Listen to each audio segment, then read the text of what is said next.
Welcome to the J. Scott Outdoors podcast. Today we've got our good friend Chris Rowe of Rowe Hunting Resources, and Chris is on his way to the over-the-counter Colorado elk season.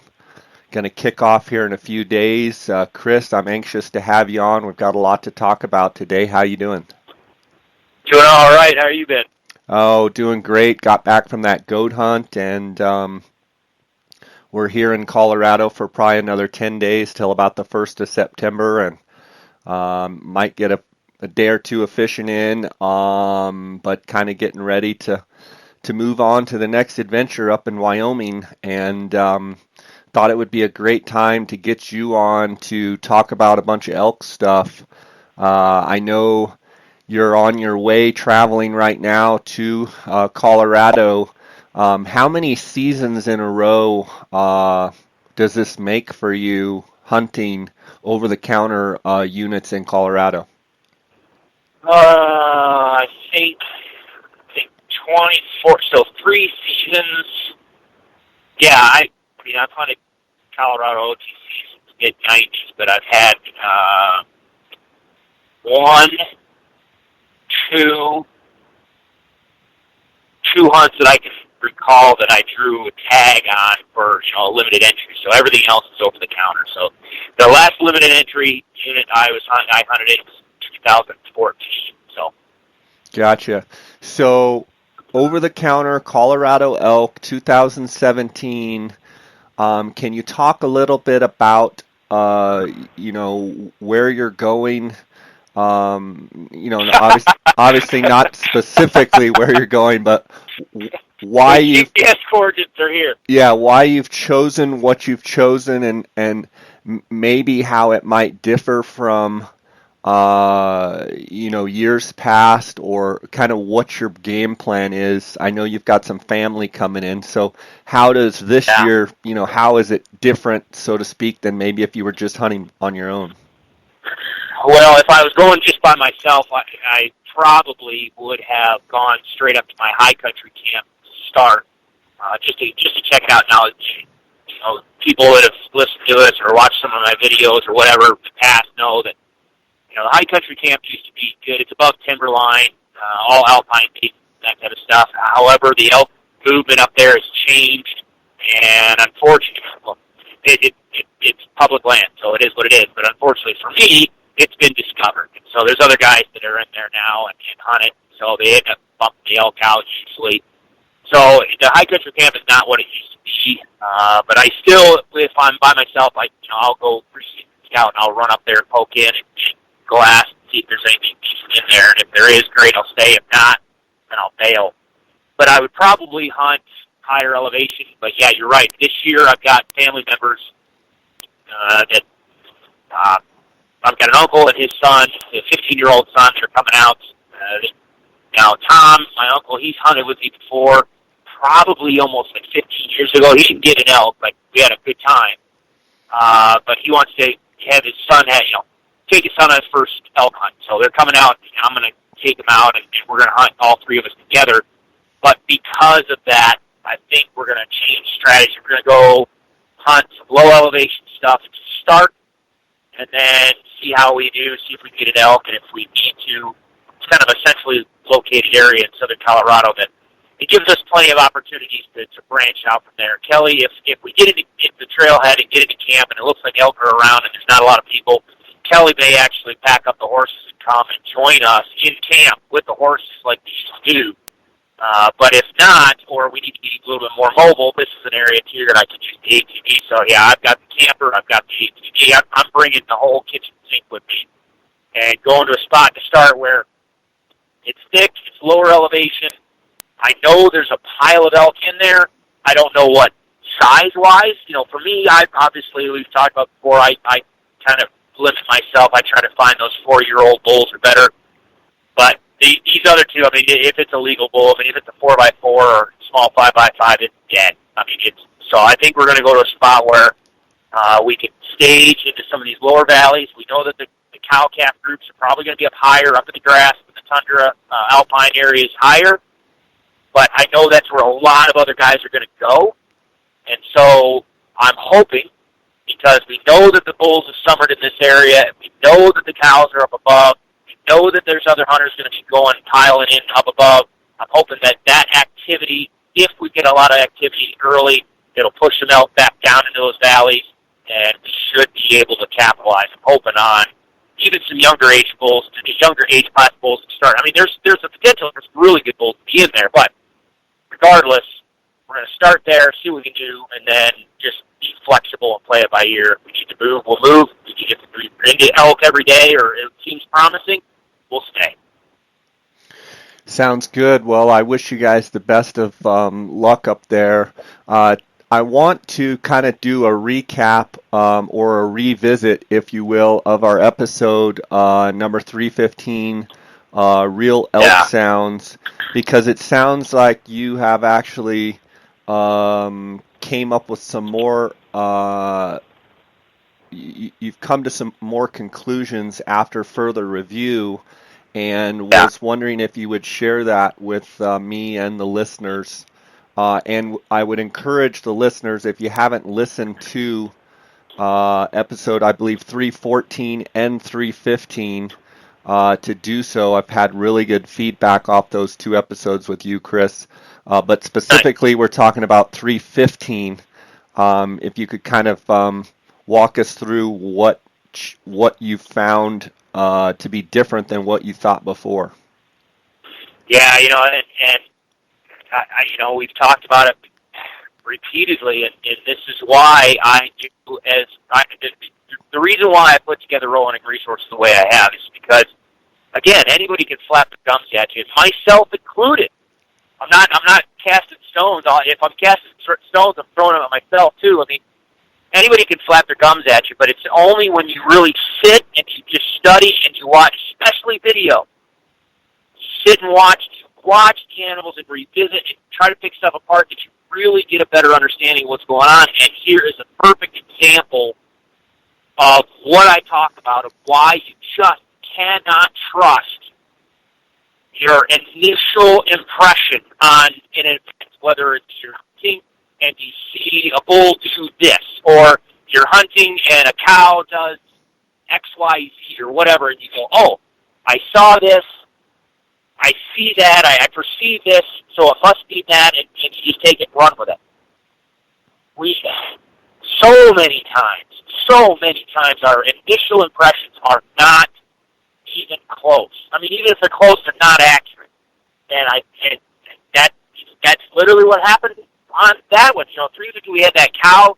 She was just, again, some people call it Estrus Mews, Estrus Wine, Estrus Scream, whatever you want to call it, but that real gravelly, raspy, loud vocalization. I've done, on the elk module, I call it selfish mew for the reasons that we talked about in that episode.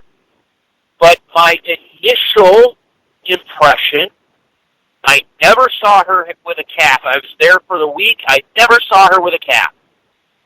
That doesn't mean she didn't have a calf, but I just never saw her with a calf. Well, this particular morning, she was just going nuts. I mean, she was just cranking with that selfish mew. And when I initially was there in person, watching it with my own eyeballs,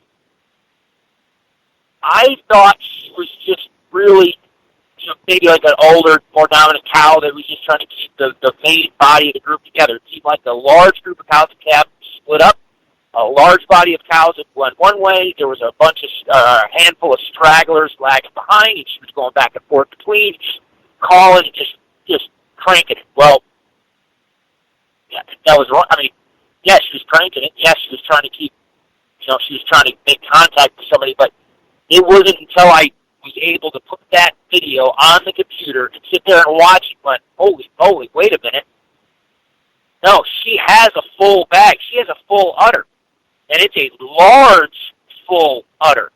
So that means she had a calf. Now, whether I never saw the calf, so I don't know whether I just never in the right place at the right time to witness the calf nursing that cow, or whether or not she may have lost that calf. Like physically, it died. It got hit on the road, or it got picked off by a bear or a coyote or whatever. I don't know. but I never saw a calf around her. And this particular morning, she was just losing her mind.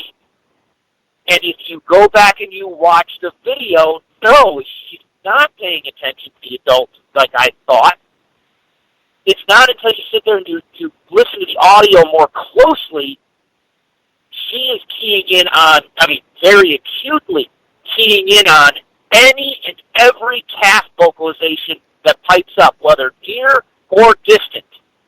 To where, no, I think she was absolutely losing her mind trying to locate that calf. Now, whether, again, I don't know if the calf is dead, or I don't know if maybe the calf just wandered off with another babysitter group and was 600 yards away, and maybe it nursed earlier, maybe it's an older calf, maybe it doesn't want to nurse, I don't know. But regardless, she was keyed in on the calf vocalizations, and she had a full bag, which means she did have a calf at some point, recent or otherwise. So our initial thought, our initial conversation, no, I think it was incorrect, and I think now that, again, for those people that have not subscribed to the elk module and seen what we've put together, you come up with the idea of the Real Elk Sounds series, and so we could talk about them on your podcast, but then we take that video and we put them on the elk module, and we dovetail the podcast with the video so people can sit there and watch. They can either listen to our podcast, listen to us talk about it, or they can sit and watch that video and see us take it apart. Well, that is now in there, in its not entirety. She was in front of me for almost 2 hours, or a little over 2 hours, actually. So I truncated it down to show you the best stuff. But you can just sit there and listen to her, and from Lost Mews to Wine. That's the other thing, too, is I thought some of those vocalizations seemed to be almost borderline assembly cues, but no, I think more now, if you listen to how she kind of assembles them, it's really still mostly those Lost Mews and those frustrated whine that she's just cranked. So, no, that is why the video is so important. That is why it is so important to just sit back and, again, like we talked about in that episode, try to disprove your initial thoughts, your initial hypothesis. If you can try to disprove it and rip it apart, you will end up with a more robust understanding of what actually is happening. I could have just left that video alone and never even gone back and reviewed it and said, oh, yeah, this is what it was, and just gone down that rabbit hole that you and I did on that episode and could have gone in a completely different direction. Being able to watch that video grounded me back to what I originally had thought in the past. It's just, yeah. I know I'm rambling, but I go back to all of this, like, for those out there listening, and even for myself, Chris, why does it matter? Yeah. No, my point is, how is this relevant to people that are trying to put an elk call in their mouth and call elk in? Because let's face it, people are listening to these episodes because they're wanting to become a better elk caller. So yeah. I know or you have an idea of why it matters, but why is it important to really study and learn the behavior and the body language and tie in all of the scenarios together? In your mind, why is it important? 2 reasons. One, to have a rock-solid, concrete understanding, as concrete as we can give it, a concrete understanding of not only what to expect if you do hear it, but also what you can expect if you get it, give it, and why to use it in a certain scenario. If I hear this vocalization out there on the landscape, again, the conventional wisdom is, it's an estrus mew, so it must be a cow that's in estrus. So if it's a cow in estrus, well, then bulls are going to lose their minds and run all over her. Not necessarily. No, it has nothing to do with estrus. So get that out of your mind. once you get rid of that out of your mind, now you can say, okay, well, wait a minute. If it doesn't have any estrus, what is it? It opens the possibility to say, okay, listen, if that animal is trying to locate or make contact with and establish vocal communication with another animal, now I understand when I hear it on the landscape, I know what that cow is saying, so I know what I can expect to happen from other elk, and she, the animal itself, in this case a cow, she knows darn well what to expect and what she's specifically looking for. So you have a better understanding to understand what's going to happen in front of you on the landscape. And then if you want to emulate that sound, now you have a better basis from which to say, okay, I'm going to execute this vocalization because of a truthful XYZ. I know this cow is looking for a calf. I can use it to step up my intensity. Or I know that this cow is separated, or I want to make it seem like this cow is separated from the rest of the group. And so I'm trying to, again, we talked about that last time, the adage of building the excitement. Well, if we want to just go to, crank the intensity to the nth degree with our cow calling, okay, I can do that now without ever, conflating the issue of, it's an estrus mew or whatever, because I'm telling you, people ask me all the time, well, that's fine if you're going after bulls, but what if you have only a cow tag? Or what if it's early season and the elk aren't in rut? Exactly. You still can use these vocalizations if you understand what they truly mean. You can put it in your toolbox. You can put it in rotation more successfully than if you just think you're just throwing something out there. You just, quote unquote, I want to sound like an elk, or I want to sound like a group of elk, or I want to build the excitement, or whatever. So you can better, more strategically, purposefully, and I talk about it, the targeted strategies. You can execute them very efficiently with much less quantity of calling when needed. So much more efficiency. Bingo. So Exactly. one question I would ask you is, what do you think is more important, understanding and knowing what the sounds are, what the elk are saying and what they mean and how they're used, or the actual quality of your sound? If you had to compare the two, in your mind, to be a better elk caller, what is most important? Well, obviously I'm going to be biased on that question, but I'll answer it as honestly as I can, and I'll provide some examples. Obviously, I put a lot of stock into behavior, understanding their communication, why they do what they do. And so my number one, I think most people would do better in their calling if they understood what they were saying and why. I'll back that up in two different ways. Number one, again, we've got hours. We've got to be pushing 30 hours now of just video. And I'll bet you we've got probably 15 of those hours in just elk standing in front of a camera and vocalizing. So you can watch hours on the elk module.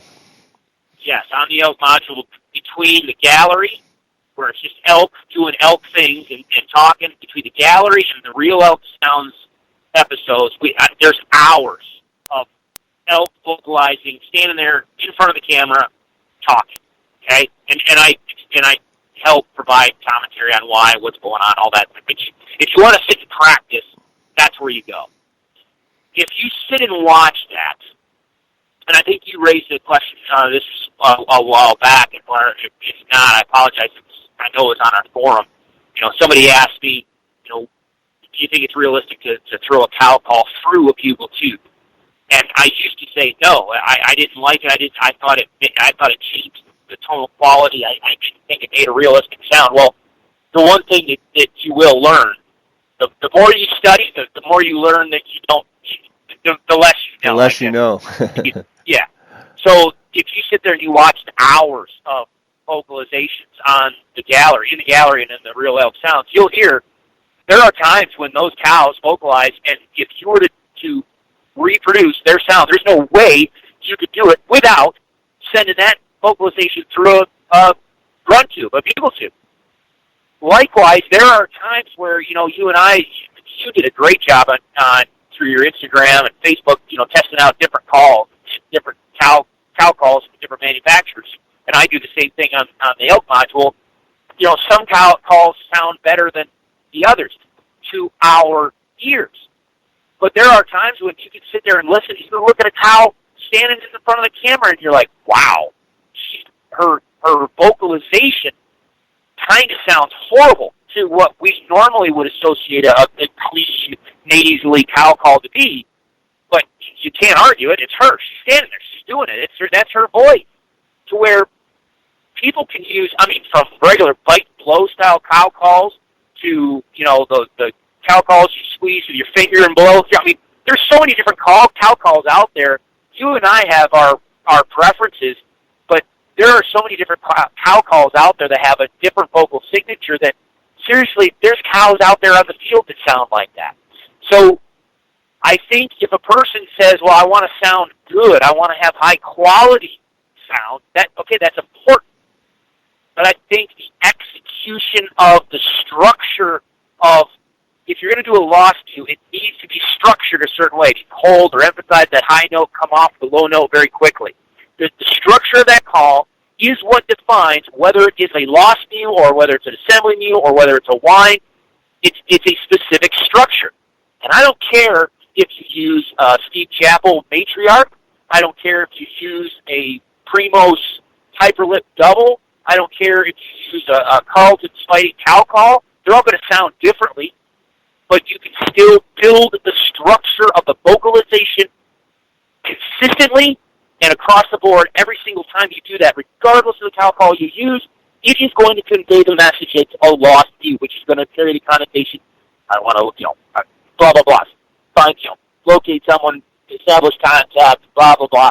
It's going to carry the same meaning. So I really do think that understanding how these animals vocalize the way they do, why they do it, is extremely important.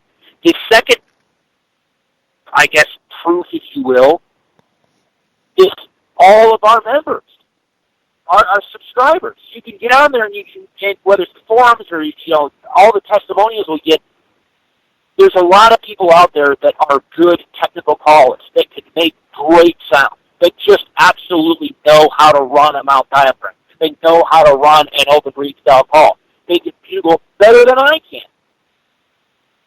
But how many of them have chimed in and said, holy moly, I cannot believe the level of my success or the efficiency or effectiveness, whatever you want to call it, now that I'm actually doing, purposely. I'm going into the scenario with a better understanding, and now I can execute my vocalizations. I'm already good at making them, but now I know what I'm doing and why, and just right down the line, boom, boom, boom, boom, boom. Here we go. The one, I need to touch base with it hopefully this fall. It's a land manager and the hunt manager for Highlands Ranch is a community in Colorado, South Denver. And it's kind of high-end, more high-end home, but they have a very, very large chunk of open space that's nestled right into the foothills. Low elevation stuff, but that gigantic chunk of open space is home to an absolutely incredible population of elk.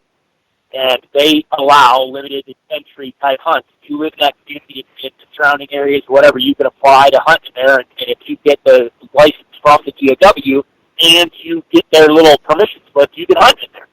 Well, he is the hunt manager, and he runs tours. They do interpretive tours and educational tours, and he runs, helps with the hunts and everything. Well, he's called for years, and they've done phenomenal.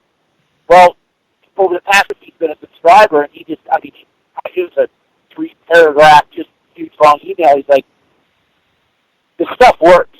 And he goes out there, and now tactically he needs to go out there, and not only are they more efficient with their time, he's got better encounters, more consistent encounters. The people that are on photo tours just absolutely love it because the elk are vocalizing, the elk are engaging better, the hunters are more successful. I don't know. Obviously, I'm biased in my personal opinion, but you can take it from our subscribers and what they say, and you can see the elk themselves. You know, they all have a different vocal signature, but the structure of what they're saying, how they say it, is all consistent. So. Yeah, I mean, I can attest to when you came down and hung out with me in Arizona, you helped me a lot in person as well, trying to, because I've always been one that can make pretty good sounds, but I was always one that really didn't have a clue what I was saying. And I've learned that, you know, knowing the structure of an assembly mew, knowing the difference between an assembly mew and a lost mew, you know, and some of those things where you specifically can make a sequence of calls, and that's specifically telling another elk what you want them to do, Yes. what you're asking them, just as if you and I were standing out there and I said, "Hey, Chris, come here, please." Yep. Would be different if I just said, "Hey, Chris." Yep. Exactly. Exactly. So it's all interesting stuff, and so circling back to your conclusion that you were making about, you know, episode 315, with that sound, that selfish mew, you know, whatever you want to call it, Sure. how can people take that into the field and call in more elk in your opinion? Well, I'll just say how I used it. And, you know, that's probably the best example. I mean, two ways for me. You know, again, we talked about the fact that I personally reserve aggressive strategies for kind of my last resort. I never personally start there. I always want to leave myself room to increase if I need to. I call as much as I need to, but never more than I have to. Again, we're talking about public ground. We're talking about other guys out there on the landscape that are probably calling as well. And so if there's an elk on that ridge and there's three other guys or gals up there calling, and I want to call, all things being equal, if that animal wants to respond to someone, he's probably going to go to someone that actually sounds like an animal and speaks strategically to them. Well, a lot of times they don't need to hear a lot of vocalization. You can get away with a lot, very subtle, just a targeted strategy like you're talking about, lost views and assembly views. However, there are times when, you know, maybe the bull has cows. Maybe he's been called to, or he's a little leery, or whatever the reason, he's reluctant to move your way. And if you are, you know, if you're limited on where you can go as far as, you know, access, or as far as the wind direction or whatever, you need to make a stand wherever you are and try to convince that animal that your location is where they need to be. Well, then you can start bumping up that intensity. Or if they're just tight-lipped and they don't want to say anything, you just really got to start pouring on the intensity to finally get them to unlock. This allows you to do this. It allows you to keep stepping up that intensity to where once you get to the max intensity, you start cranking those. And again, I don't, if someone wants to call it an Estrus Mew, that's fine. But whether you want an Estrus Mew, Estrus Scream, selfish Mew, what I call a selfish Mew, start incorporating that. That is cranking that intensity up. You know, that is an animal that is basically saying, answer me, dang it. Or, you know, if I'm frustrated, I'm gonna relay the level of frustration that I have, and you're dang well gonna understand I am frustrated. Answer me. Where are you? So you can bump up that intensity. So that's how I use it most of that. But then the other flip side is if I know that maybe I do have a herd bull. Maybe I do have a situation where a bull is locked down with cows. Or for whatever reason, maybe I've got a cow tag, and I want to call cows. Okay, well, now I know. Again, I can use that to my advantage and just start cranking that intensity to try to convince the cows that, hey, dang it, you guys need to move my way. So. Good stuff. Chris, we're going to do a series here on a bunch of different subjects. I think that covers it for this particular episode. I want to take a second and thank the sponsors of this podcast. I want to thank GoHunt.com Insider and let the listeners know that there's a special offering, a 30-day free trial of GoHunt Insider. You'll have full access to the Insider program. All you got to do is go to GoHunt.com/JScott and follow the prompt from there for a 30-day free trial. And encourage you guys to check out the best Western hunting resource for checking out and studying harvest statistics and draw odds and finding those hidden gem hunts across the West. Also, Kuyu Ultralight Hunting.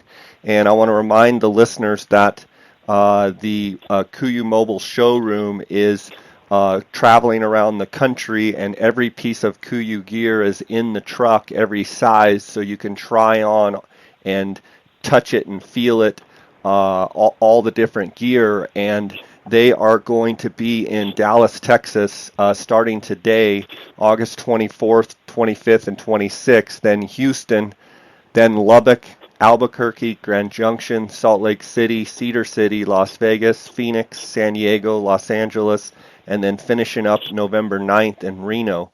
You can go to Kuyu.com to check out the schedule and all of the great gear at Kuyu Ultralight Hunting. Also, Phonescope.com, use the JScott promo code, JScott16 promo code. You're going to get a 10% discount. Phonescope is the way to adapt your phone to your optics, whether it be binocular or spotting scope, and immediately be able to take photos and video. Chris, I know you use a phone scope. And also the Outdoorsman's, the Optics Authority, Cody Nelson and his crew use the JScott promo code to get a 10% discount at outdoorsmans.com. You can also call them on their 800 number, 1-800-291-8065. I want to thank those sponsors for their loyal support of this podcast. Chris, I also know that the elk module, Roe Hunting Resources, for Roe Hunting Resources has an incredible elk module, turkey module, and you do a bunch of whitetail stuff. You do strategy, targeted strategies. You do all sorts of stuff at Roe Hunting Resources.